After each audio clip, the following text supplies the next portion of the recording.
Tech Talk Tuesday. Let's sign up. We're live. All right. You don't even need me talking to come in. Hey, Ron. Hey, Greg. Hey, Chuck. No sound. I see why. Because I wasn't saying any. How about now? Can y'all hear me now? Bradford, Ronnie. Hey, y'all. Thanks for clicking in, y'all. Hey, Chad, Chuck. Yep, I'm here. I had to make sure I had all my ducks in a row and get everything ready. I got some stuff to talk to you about today. As always, thank y'all for clicking in. Hey, Charles, good to see you on here, man. Steven, Ronnie, yep. Chad, yep. Sean, good. All right, so we got a little bit going on here. I guess you can see that it's Tech Talk 151. That's awesome. I wanted you guys to know that there is all of these Tech Talks are recorded. At least 140 of them are recorded on YouTube at Star Racing GA. If you ever get bored or you caught up or you just want to go back and look, they have all been different, amazingly enough. Hey, Ricky. Hey, Paul. Hey, Ron. The 151 of these all have been different, but I wanted to tell you before I get into what I call, Southern boy, I call the meat and potatoes of the program, is one thing is my appreciation for you guys always coming to look, making it feel like it's the right thing for me to do. We always need feedback. We always look for somebody to tell us, like if we're on the dyno, let's just say like Tech Talk Tuesday is on the dyno, and is it too rich? Is it too lean? Is the timing too high? Is it going too fast? Is it going too slow? Are we hitting a limiter? Do we need to add more content? Do we need to back off a little bit? It's just tuning. And you guys, if you ever go to a dyno and put your motorcycle or your car on the dyno and you run it, and there's no data, no gauges, no wide bands, no RPM, no output, no torque, no horsepower, none of that, then it's just a waste of time. So your feedback is so valuable to me. Please, a little bit of a PM back, email. Email me, George at starracing.com. And also, Jackie is going to put on my Facebook page, we're going to put a jot form link where you can click on it and put Tech Talk Tuesday, and you can write down what you want for me to discuss. Not saying I'm going to, but I'm going to be very interested in what you would like for me to discuss, or at least give my opinion on, because the second thing I wanted to tell you guys is this is important to me because I've retired and I have 30, 40 years experience, maybe 40 more. Hey, Donald, Troy, that I want to share with you guys because there's no one really following in my footsteps after the unbelievable career we had at Star Racing, Jackie and I both, and we've been there over 40 years together, which makes 80 years experience, along with a bunch of folks that were there for a long time, like Ron and Ken and Daryl and Derek and all you guys that were there for so long. It was such an effort of a bunch of people to build this kind of a legacy. I don't know if that's the right word to use, but it's got a lot of history, and I love sharing some of that history with you guys and how we learn this stuff. So, hey, Brian. Hey, Dave. And also, Jackie and I are very thankful for the business you still do with us, because now, after all these years, we're able to come up with a few products for the Milwaukee 8s and a few products for the twin cams that were results of the work we did over the years. And I wanted to talk a little bit about how you learn some of that stuff. First, I'm just going to spend a real quick minute on the Pistons.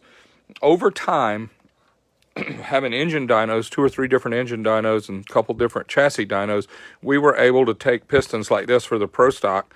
This is a 5.14 piston. It's really big. I mean, you can tell how big it is compared to my hand. This is a really big piston. It's probably the biggest one I've ever been involved in. It has a 2.8 intake valve. You've seen this before. It's got a 2.1 exhaust valve.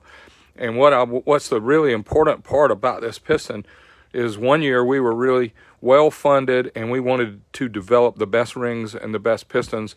So we put a set of pistons in and ran it hard on the dyno. We tore it down. We could actually read the skirt like a spark plug gap, and read the spark plugs where the heat was and where the wear was. And then we also noticed that these diameters on each one of these ringlands at different levels, you would see where the ringland scrubbed. It scrubbed over here, or you could see where it polished over here. And I started really learning fast because I'd take those pistons out and I was able to get an engineering sheet where we had, about 30 specs. And I may have showed you this before too, but these are some specs that I would fill out. And like the compression height was very important, the intake pocket depth was very important, and the exhaust pocket depth. And I'm going to cover that real quick. The intake pocket depth, if you'll notice, this piston has a very shallow intake pocket. And that's because we stopped trying to open the intake valve so soon because it wrecked the piston.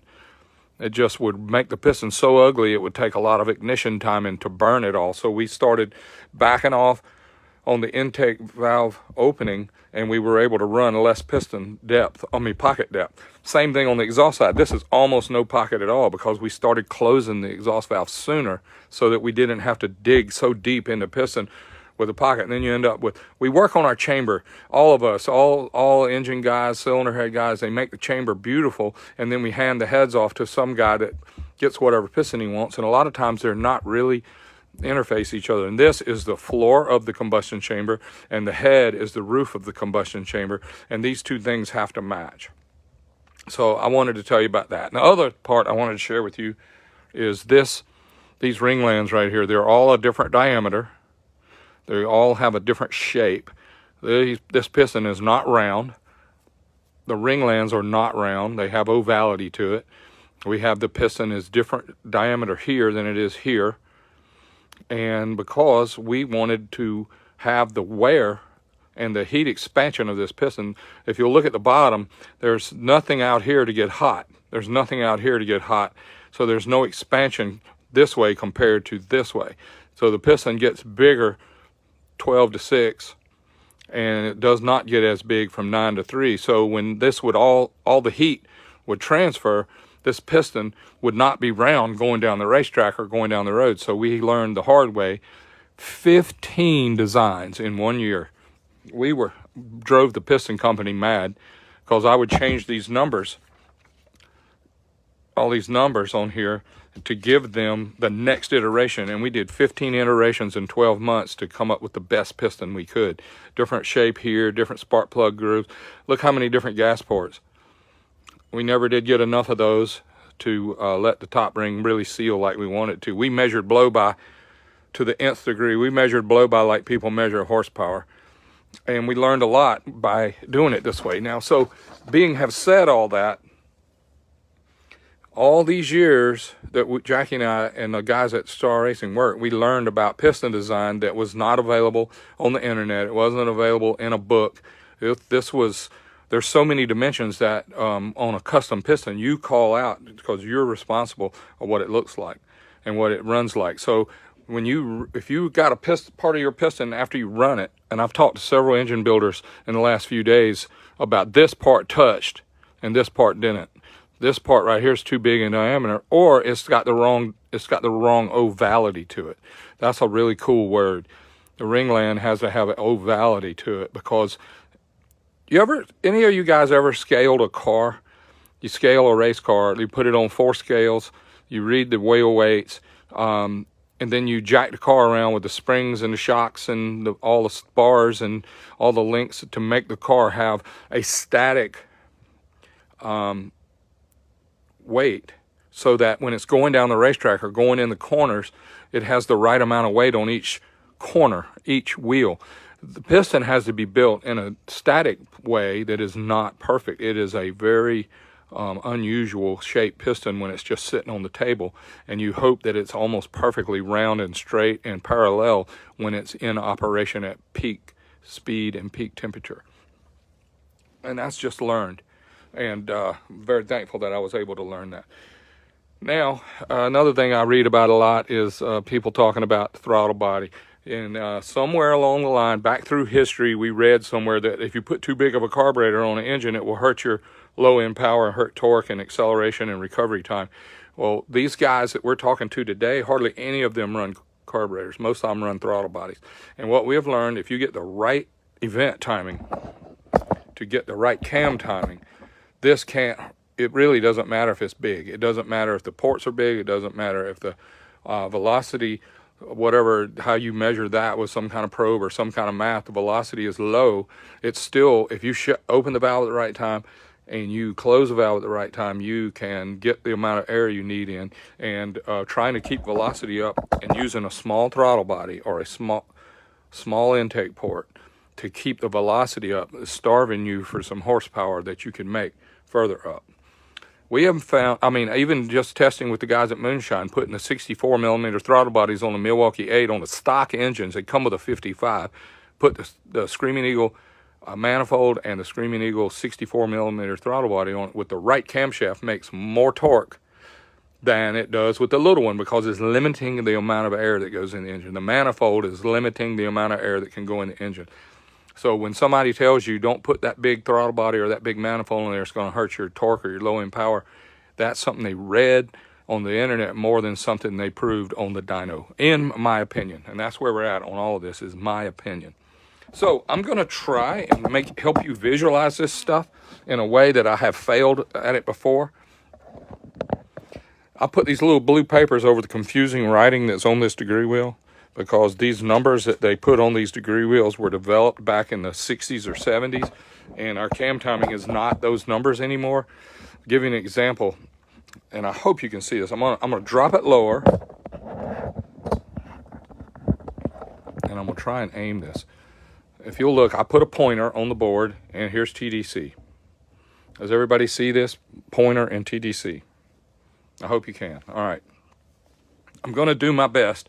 So remember, this is live, and this is just my opinion.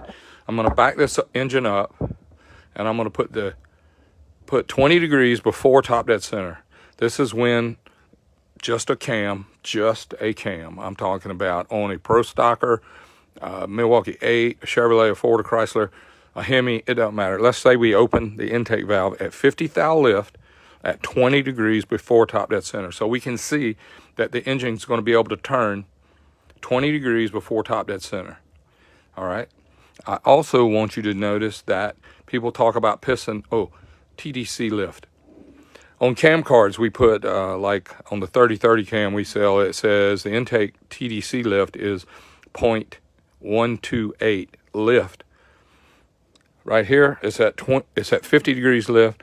Right here, it's at 1.28 lift. And then when it gets closest to the piston, it's going to be about 11 degrees after top dead center. That's when the valve's going to get the closest to the piston.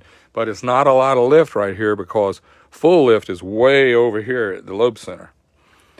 But if you're worried about your valves hitting your pistons, I would recommend that you get a camshaft that has a low TDC lift. And when you get the closest, let me tell you why this is the closest right here at 11 after top. Now that's within 1 or 2 degrees. But the intake valve is opening. Intake valve is opening, and the piston is going down. And the valve opens faster than the piston's moving, and then at 11 degrees after, the piston outruns the valve. That's what the pocket is for. This pocket is just to get clearance here, not at full lift. That's very confusing to people. They think if you put a 500 lift cam in, it's going to hit the piston, or if you put a 600 lift cam in, the valve's going to hit the piston. It doesn't have anything to do with that, and I'll show you why in a minute.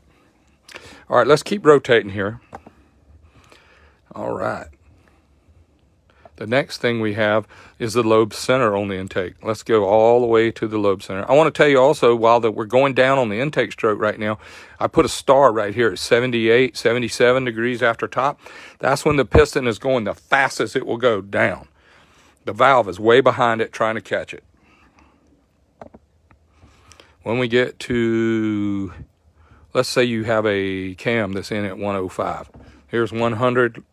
Here's 110, here's 105. So your intake cam lobe center is in at 105. Okay, what I wanted you to know is this is peak lift. Right here, this lobe center is full lift. If you have a 585 or 615 or 485, wherever this lobe center is, 100 to 110, somewhere in this range, that's where your valve is at max lift. Your piston is long gone down the hole. And this, what lobe center is full lift. That's the intake lobe center. Let's say on this particular cam is 105. All right, now we're going to go to all the way. We're still flowing a lot of air into the engine now. We're still flowing a lot of air. We're on the intake stroke. It's still pulling lots and lots. Valves been to full lift already. Piston's still going down. Now the piston stops at the bottom on the intake stroke. Everybody got me here? All right, then we're going to start the piston back up on the compression stroke. And when we get to 40 after bottom, right here, 40 degrees after bottom, this is the bottom, 10, 20, 30, 40. 40 degrees after bottom, we're going to shut the intake valve at 50 thou lift. So now the intake valve is shutting, and now we're going up on the compression stroke. But this is how much more room we have. We have all the way through here, 90 before top, all the way up here. We're compressing, we're compressing, we're compressing. And the next number that matters to us is the intake, the ignition. We're going to light the spark plug at 30 degrees before top dead center. So now, after all that time building compression, we're lighting the spark plug now to begin the combustion process for the power stroke. So let's just keep going here. And we're going to come up here. Both valves are shut. We're squeezing it. We already lit it. And here's TDC. And now the piston is starting to go down and the crankshaft's rolled over. And because we started way back here at 30 before top, I made a mark at 11. Let's see, 12. Let's say 12 or 14 degrees after top dead center. Let me make a better mark. Let's call it 14 after. At 14 after top, we've got peak cylinder pressure. Listen, y'all, I don't care if you got 15 to 1, a 9 to 1, a 10 to 1.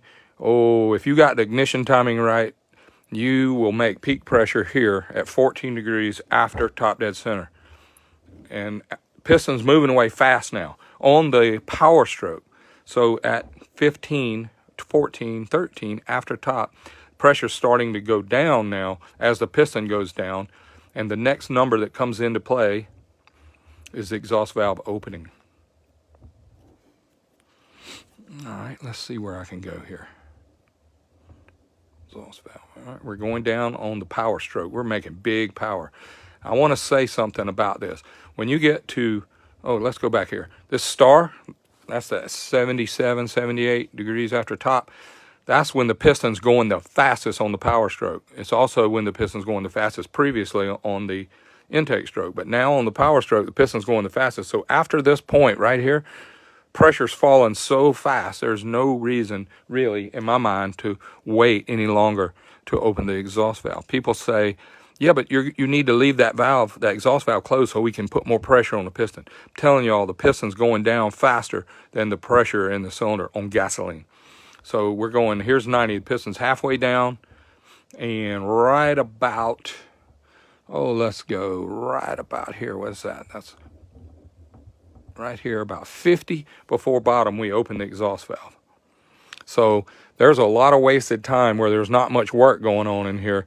And if you're running not much intake cam, not much flow, and not much cubic inches, you're going to just waste a little time after 90 to here, because you don't need to open the exhaust valve yet, because you may have enough exhaust system and enough exhaust cam to get it out. But if you were a pro stocker and you were trying to run 10,000 RPM or 12,000 RPM, when you get right here, you want to blow this valve off the seat, because now you're losing time, because you're going to take a lot of time to get the exhaust out. So instead of waiting until 50 before bottom, you would maybe open the exhaust valve way around here. I'm going to read these comments later, what all you're saying, and I'll answer them. Now we're getting to bottom dead center on the exhaust stroke. Now we're not even to, let's see, where's let's look and see. Exhaust center line. Yes, it is. Okay, so now we're at the bottom and we're coming back up on the exhaust stroke finally. We started the exhaust over here, but this is now getting ready to be the exhaust stroke. So we're coming up on the exhaust stroke. Coming up. And when we get to, say 110, that might be full lift on the exhaust. Even though we started the exhaust stroke way over here, this is now full lift on the exhaust, and it's after bottom, and it's on the, now we're on the exhaust stroke, so now we're starting to let all this gas expand, and the piston's having to help push some of it out. And then right when we get to 20 before on the exhaust stroke, we start all over and open the intake valve again. And it took 2 full revolutions, you guys. 2 full revolutions to do all 4 strokes. We did 1 revolution of the intake, 1 revolution of the compression, a half a revolution on the intake stroke, a half a revolution on the compression stroke, a half a revolution on the power stroke, and another half a revolution on the exhaust stroke.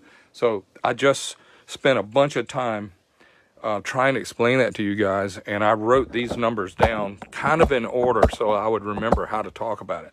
First thing that we do is we open the intake valve, then we have TDC lift, which your camshaft needs to be considered to keep the piston from hitting the valve. Lobe center is full lift. Intake valve close is after bottom.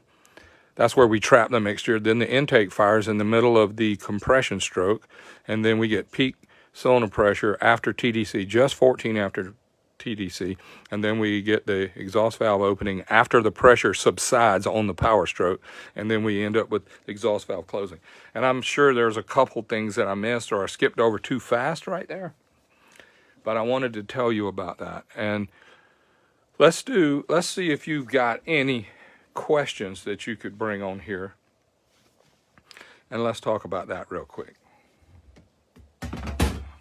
Anybody got anything they were wanting to know that I can maybe help expand on a little bit? I see Scott and Edwin, Joe, Ken. Thank you all for tuning in. This is great.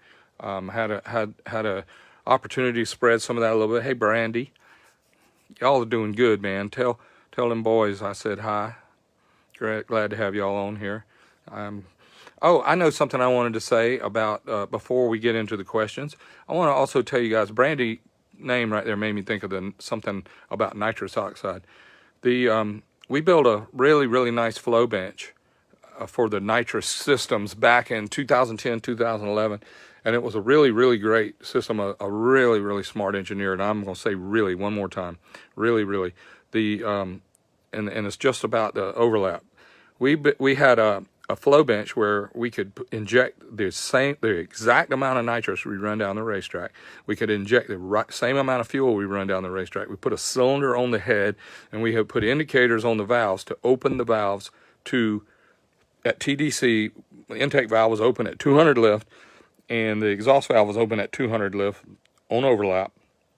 We turned the nitrous system on, and the nitrous oxide was blowing in at 900 psi through a 40 jet in each hole, and it was massive amount of nitrous coming through there. And when on overlap, when both valves were open, not on the intake stroke, not on the exhaust stroke, but right there at the beginning of the intake stroke and the ending of the exhaust stroke, when both valves were open, 200,000, that's a lot of lift. Nitrous and fuel was blowing out the exhaust pipe. I mean, nitrous and fuel was blowing straight out the exhaust pipe. So we had intake coming in, nitrous coming in, gas coming in, and so much of it went out the exhaust pipe that it made me wonder, and I put it in my filing cabinet at the back of my head to say, what is this teaching us about the jetting? Because we measure the pounds, what it's called, parts per million of nitrous we burn. We measure the parts per million of gasoline we burn. We burn pounds per hour of nitrous, pounds per hour of gasoline. And I don't have the terminology perfect, but so much is wasted because, guys, y'all, we have too much cam timing in the thing. If we were to open the intake valve later, we would blow less out the pipe. It would change our mind of what the PP something, what is it called, pounds per gallon, parts per million. I don't know exactly the number. Somebody's going to type it in here and tell me, but you've got to understand that we're just blowing so much out the pipe. Now, we don't turn the nozzles off for these 4 strokes. Y'all, when this intake valve opens, it's got 900 psi coming in. When this intake valve closes, it's got 900 psi coming in. I don't think we open and close the solenoids based on cam timing. We do not. We might have a pulsing for progressive, but it is not directed or connected to cam timing. So we're blowing the port slam full of intake of nitrous oxide and gasoline. Same thing with a nitro vehicle where you got 55 pounds of boost coming from the supercharger. You got 13 or 14 gallons in the run going through the 500-inch engine that runs on nitromethane, or the Harleys that run on nitromethane, or even Mitch Brown's four-cylinder, inline four-cylinder, he's blowing all that through there. Now, there you go, parts per million. Thank you, Curtis. So we measure that we have a number that we use, and we figure a nitrous to fuel ratio, not an air to fuel ratio, but a nitrous to fuel ratio. It's based on the amount of fuel burned and the amount of nitrous burned, but it's not really burned. It's the amount of nitrous we shoot through the motor, engine. It's the amount of gasoline we shoot through the engine. Some of it's burned. Some of it's wasted. Some of it makes fire come out the pipes. Some of it lights in the pipe. But I'm not an expert on it, but I do understand what the nitrous to fuel ratio is. I think it's 7 to 1, 8 to 1 of how much fuel you burn versus how much nitrous you burn. Now, back to the air fuel ratio, that is what's in the pipe. You've got 12 to 1 air coming in versus 12 air, 1 fuel. That's 12 to 1. Maybe you run 11 to 1, which I think is extraordinarily rich, but there's cam timing that's changing this for you guys. If you're opening the intake valve too soon, you're blowing your nitrous oxide out the exhaust valve. And there's also people say, well, this engine, I need a nitrous cam. Okay, well, the nitrous cam, it's going to, in everyone's opinion, is they don't have enough exhaust port. They don't have enough exhaust valve. They don't have enough exhaust pipe. So they have to open the exhaust valve really early and close it really late, just because there's not enough time in the 720 degrees to get all the exhaust out. So if you're running an engine that makes 1,000 horsepower on a V8 and you put 1,000 horsepower nitrous on it, that's 2,000 horsepower, but you don't change the valve, the intake exhaust valve, you don't change the exhaust lobe, and you don't change the exhaust pipe, you are leaving horsepower on the table, and you are stuffing it out, and it's building up such big pressure. You could probably put a pressure gauge on the exhaust pipe and see how much exhaust pressure you have still in there. And what it does, once the exhaust system fills up, and this is one of my favorite sayings, once the exhaust system fills up, no more intake is going to come in. So you take a stock car, like I had a stock Corvette back in the day, and we put nitrous on it, and it picked up a second and about 15 mile an hour, but it had stock exhaust. It had stock mufflers, stock tailpipes, still picked up a whole second, but it was, the exhaust system was already full with the 350 horsepower the Corvette had, and when I put a 100 shot or a 200 shot on it, it wasn't a 500 horsepower exhaust system. It was a 350 horsepower exhaust system that I was shoving another 150 horsepower through it. So the pipes would have huge pressure. The mufflers would be swelling up. The pipes would be swelling up. And it's trying to stuff all that intake in there that won't go in because the exhaust is stopped up. I ran out of time. There's a lot left to tell you guys. I just wanted to initiate some thinking and some thoughts about what all this means. And let's discuss it over the next few days. And I do have my pink flamingo socks on. And what he's saying to you right there is, I will see you next Tuesday for Tech Talk number 152. God bless y'all. Thank y'all for tuning in. And you make it worth it. Thank you. And give me some feedback so I'll know how to tune this dyno I'm running right here. May God bless y'all. Good night.